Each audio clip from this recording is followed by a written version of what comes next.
Kung talento lang din naman ang pag-uusapan, nangunguna dyan ang mga Bisaya. Parang siya, may talent ka ba? Opo. Magbigay ng buko? Aba,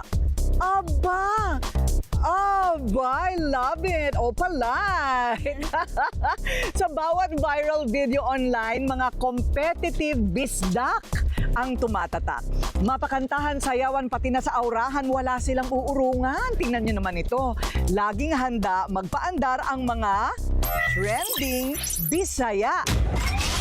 Welcome back to my channel! Sino nga ba sila? Kung hindi nyo pa sila kilala, malamang hindi kayo mga Bisaya. Pero alam nyo ba, mula sa Visayas, abay trending na rin sila sa buong Pilipinas, ang Capuno Brothers. Glester Capuno, ang loving son ng Tagbilaran. Japet Capuno, ang Boholano sweet bunso. Bawat face-off nila, inaabangan. Dahil todo bigay bawat hataw. Pero hindi lang daw pag-indak ang kanilang kayang ibigay. All out din sila sa personal nilang buhay. At mula dito sa social media, ang kanilang kabuhayan, napalaki na nila. Biruin nyo dahil sa mga loving supporters nila, ang mga pangarap nila ay unti-unti na nilang nakukuha. Sa kagustuhang mabigyan ng maginhawang buhay ang kanyang pamilya, mula Bohol ay lumuwas ng Cebu, si Glester, para makipagsapalaran. Swerting nakapasok naman ng scholarship sa kolehiyo hanggang makapagtapos bilang isang seaman. Sa simpleng vlog na ito at simple na pagtitiktok, nakita agad ng mga netizens ang potensyal ni Glester na maging SOCMED star. At doon na nga nagsimula ang pagbubukas ng pinto para maging ganap na siyang vlogger at TikToker. Dahil sa pag-asang ito na nga ang magbibigay kasagutan sa inaasam nilang magandang kinabukasan para sa kanilang pamilya.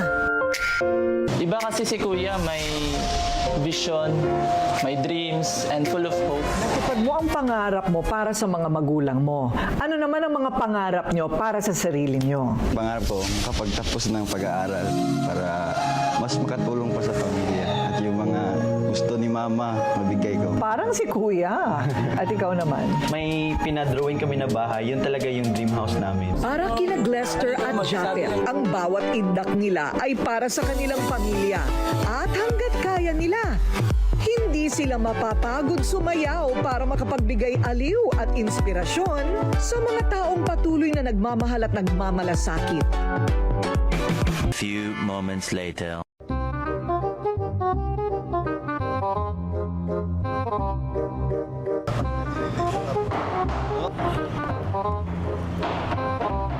And syempre, hindi ka pwedeng pupunta ng Cebu nang hindi ka kakain ng Cebu Lechon! Ayan! Okay, with the Capuno Brothers, paano ito maiiba? Kakain sila Cebuano style! Dito sa Cebu's Original Lechon Belly, charan! Wala na siyang buto! Diba? Ito, nirequest ko to. Gusto ko spicy. Sarap talaga pag spicy. Ang galing! Madalas ako dito sa Cebu. Okay. Ito, palagay ko ito ay kanin. Ito siya kanin. Ang tawag nito, Miss. Puso. Puso? Yes, As in, puso. Puso? Puso. Yes, puso. Puso. Bakit? Anong pinagkaiba? Parang puso kasi yung hugis niya. Parang puso ang hugis. Kailangan niya ma-slice dito, tapos gano'n lang. Aba, kayang-kaya kung ubusin niya. Para siyang isang cup.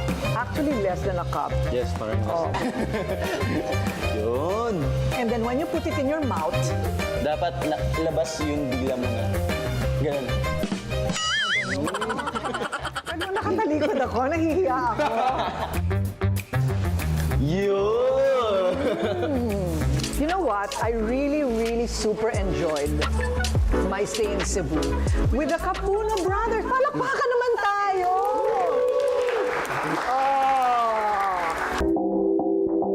My name, by the way, is Lori Santillan, your trending host. Tumataas tumpak at gumawa ng pangalan ng isang Cebuana. Libo-libo ang nakasubaybay sa mga pasabog na post ni Lori Santillan, kung saan performance level ang galing niya pagdating sa hosting. Showstopper itong si Lori dahil bago i-welcome ang mga guest at mga celebrant or newlyweds, siya muna ang nag-o-own ng entablado. Siguradong tataas ang energy pag nagsimula na siyang kumanta at with matching hataw at pagsayaw. Mahihiya nga daw si Sarah G sa kanyang mga moves. Pro na pro pagdating sa entablado. At siya na nga ang pinaka-trending host kasi all-in-one package ka, Day. Appear tayo dyan. Ang galing, ha? Ang galing, ang galing, ang galing. Ano yung nagpinaka-trending sa'yo na performance mo? 11 million views. Yes. Back in 2018 po, meron yung una po talagang nagva-viral video natin. It's the same thing lang naman. Nag-host ako, isa sa mga guest, nagvi-video, tapos pinupost niya. Ganon din ginagawa ko. Kumakanta ako, sumasayaw ako. Yun yung first video ko na ang daming views, almost 13 million. Hindi na bago kay Lori ang magpabibo on stage. Dahil alam nyo ba, nagsimula siya bilang clown sa mga children's party. Kaya strike anywhere at ito daw ang naging pangunahing kabuhayan nilang mag-asawa para maitaguyod lang ang kanilang pamilya. Tapos nagpa-pageant din po ako kasi sa kahirapan po namin dati kasi hindi kaya ng parents ko na pagtustusan yung college ko. Hindi lang ang pagiging bida sa entablado ang kanyang talent, lahat kaya niyang gawin. Raketerang tunay. Abay, akalain niyo bang habang nagpapasaya on stage, sumasideline din siya sa pagbebenta ng kakanin?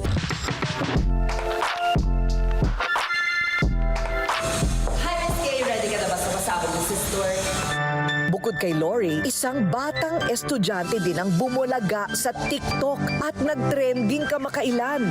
Biruin nyo naman, buwis buhay ang husay niya sa pagmomodelo. Liad kung liad at deadma kahit ano pang ipagawa sa kanya. Siya, si Arthur Osin, 22-year-old stunner mula pa rin siyempre sa Cebu City. It all started po sa pandemic and it turns out po na hindi ko alam po anong gagawin and na-revolve po ako into practicing makeup. Next po is ang journey ko into learning photography. Nagkatagalan, I do realize na parang feeling ko hindi na ako sad. Parang may mas critical na po yung nagiging visuals ko into how to project sa camera. And ayun po, na-try ko na po na sabihin na parang, ay, mas bet ata kung na ako yung nasa harapan ng camera. Si Arthur, or mas kilala bilang Sis Tour, sa TikTok, walang aatrasan mapansin lang online. Hindi lang simpleng posing ang ginagawa ni Sis Tour sa harap ng camera. Para siyang isang dancer sa dami ng kanyang kumpas bago mag-final posing. Humahanap ng best angle at looks para fierce. Nandyang umaura sa gitna ng kalsada. Maghala manikin sa mga tulay at sumabit pa sa kisame. Diyos ko, Lord, di ba? Yung craft script is not as something in me na parang to boost lang my self-confidence.